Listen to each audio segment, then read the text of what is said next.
बताइए भैया। संसार में सभी प्राणियों को सच्चे रहना चाहिए और उनको किसी की बुराई नहीं करनी चाहिए ठीक है भैया। और एक दूसरे के सहयोग करना चाहिए जिससे उनका आपसी संबंध बना रहे। ठीक है भैया। इसलिए हे लक्ष्मण, मैं ये कहता हूँ कि भाई भाई में कभी द्वेष नहीं होना चाहिए अच्छी बात है भैया। और अपने माता पिता की सेवा करनी चाहिए ठीक है। और बंधुजनों की भी सेवा करनी चाहिए। यदि मैं किसी का राज्य का राजा हूँ तो हमारे लिए पूरी जनता हमारा तकलीफ करना चाहिए। ठीक है भैया। इसलिए हे लक्ष्मण, सब जगह से सबको धीरज बढ़ाना चाहिए कि वह कभी भी गलत न करे जिससे समाज में अनिति हो। इसलिए हे लक्ष्मण, यह मेरा पहला उपदेश है। ठीक है भैया, आपकी सारी बात मैं सिरोधार्य करता हूँ। हमेशा आपकी बात ध्यान रखूंगा। दूसरा सुनो लक्ष्मण, अपने गुरु की हमेशा पूजा करनी चाहिए क्योंकि गुरु ही मार्गदर्शक होता है। हाँ भैया। अब तीसरा सुनो, जब हम लोग किसी इष्ट मिष्ट पर दया करते हैं या वह छोटे होते हैं, अगर हम उनको दया दिखाते हैं तो इससे हमारा कल्याण होता है।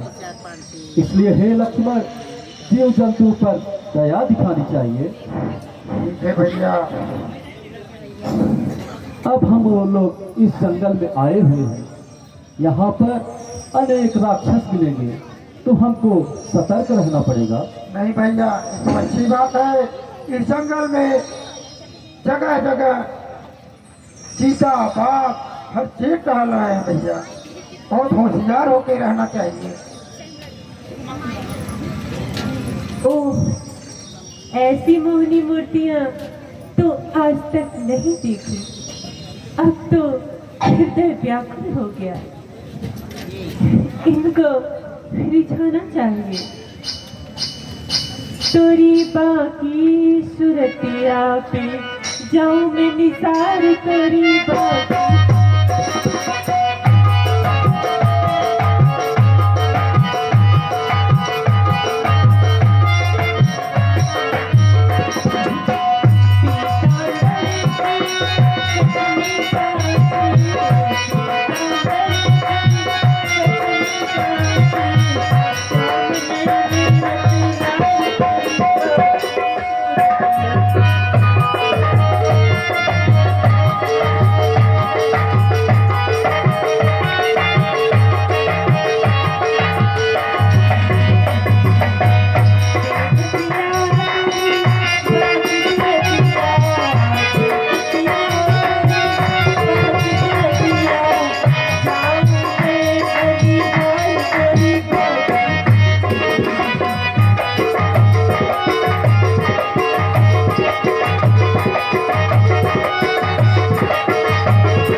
तुम्हें देखकर मैं बेचैन हो गई।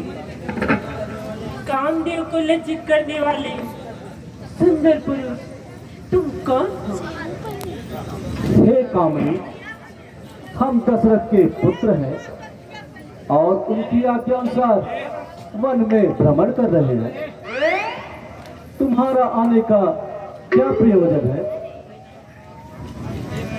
प्राणनाथ, तुम्हारे नैन बाण ने मुझे घायल कर दिया। देखो, मुझ जैसी सुंदरी संसार में कोई नहीं, और तुम्हारे जैसा सुंदर पुरुष और कोई नहीं। मानो हम दोनों का स्वरूप ब्रह्मा ने विचार कर रखा है, चंद्रमा बनाने वालों ने सूरज तैयार कर रखा है।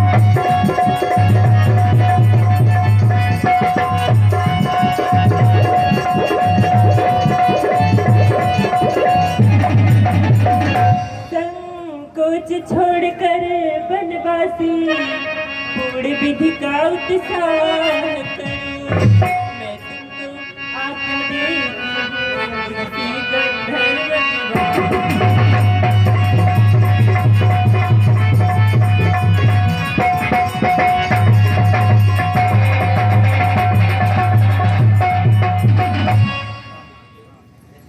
हे सुकुमारी, हम ब्याहे हैं और एक नारी व्रत का पालन करते हैं। अपने स्त्री के सिवाय सबको माँ के समान समझते हैं, इसलिए मैं आपकी आज्ञा का पालन नहीं कर सकता।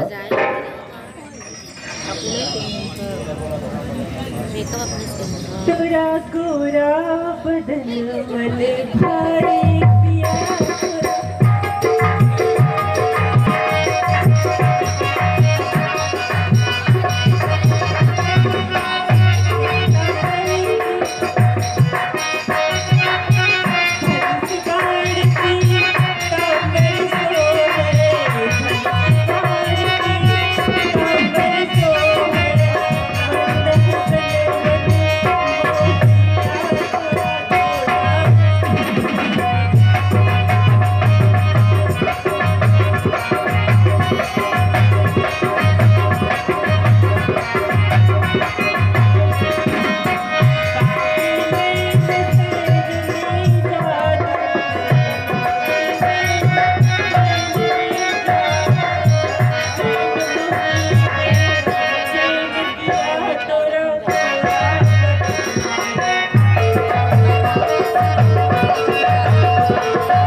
क्यों इतना मुस्कुराते हो?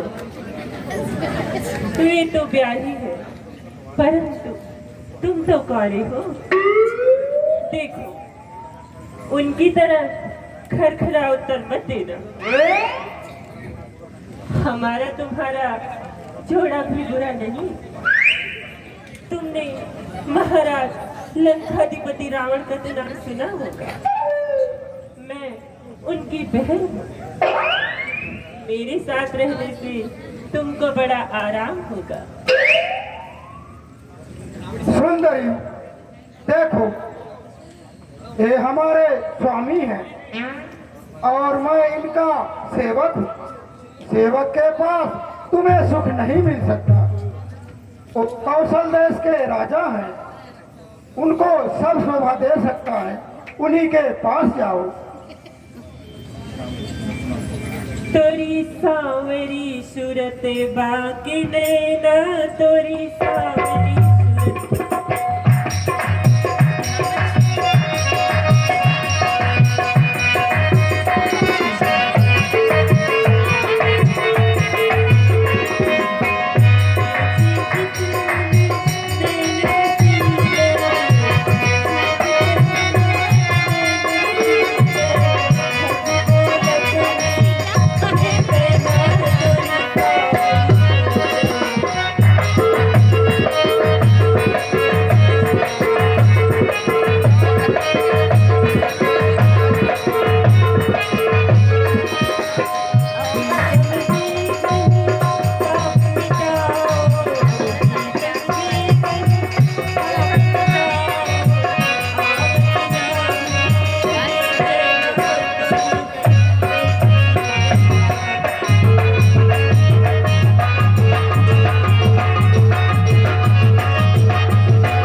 बुझाओ और मुझे अर्धांगिनी बनाओ।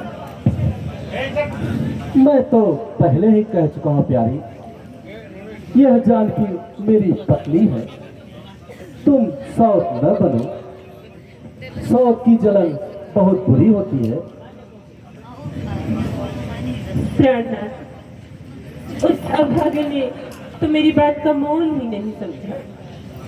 तुम्हारे पास स्त्री नहीं है, उन्होंने मुझे तुम्हारे पास भेजा है।